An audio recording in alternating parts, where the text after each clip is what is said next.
Hello बच्चों, let's read this question. The question says the de Broglie wavelength of an electron is 2 angstrom.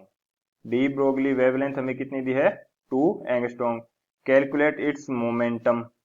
हमें इसका momentum find out करना है. Planck's constant is 6.6 into 10 to power minus 27 erg second. ये हमें value दी है Planck's constant की.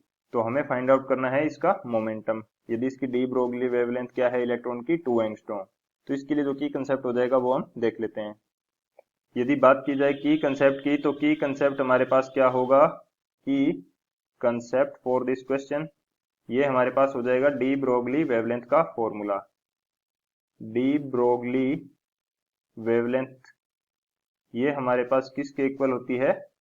इसको show किया जाता है लैम्डा से, एंड इसकी वैल्यू हमारे पास होती है Planck's constant h divided by p.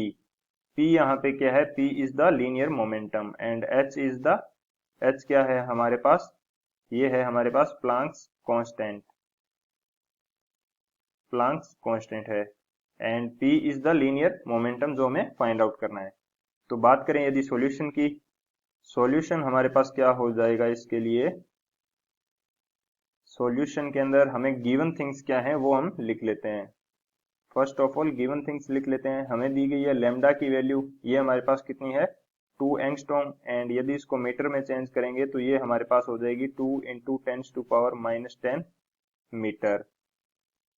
And यदि बात करें हमारे पास प्लांक्स कांस्टेंट की वैल्यू हमें कितनी दी है? h is equal to 6.6 into 10 to power minus 27 erg second. ये हमें दी है सीजीएस यूनिट के अंदर. एंड यदि मैं इसको चेंज करना चाहूँ एसआई यूनिट में, तो इसकी वैल्यू मेरे पास कितनी हो जाएगी? ये मेरे पास हो जाएगी 6.6 into 10 to power minus 34 joule second. ये मेरे पास हो जाएगी एसआई यूनिट के अंदर, क्योंकि जो एक अर्ग होता है वो 10 टू पावर माइनस 7 जूल के इक्वल होता है. तो अब यदि अप्लाई कर दें हम formula lambda is equal to h by p, तो हम मोमेंटम फाइंड आउट कर पाएंगे. फॉर्मूला हमारे पास क्या है? Lambda is equal H by p. तो यहां से यदि h की वैल्यू लगाएं, चलो लैम्डा की वैल्यू गिवन है तो लैम्डा की वैल्यू पुट कर देते हैं. लैम्डा की वैल्यू हमारे पास कितनी है? लैम्डा की वैल्यू हमें गिवन है 2 into 10 to power 10 metre, 2 into 10 to power minus 10 metre. h की वैल्यू हमारे पास क्या है? 6.6 into 10 to power minus 34 joule second divided by p, जो कि हमें फाइंड आउट करना है. तो यहाँ से p की वैल्यू हमारे पास क्या आ जाएगी? ये हमारे पास आ जाएगी 6.6 into 10 to power minus 34 divided by 2 into 10 to power minus 10.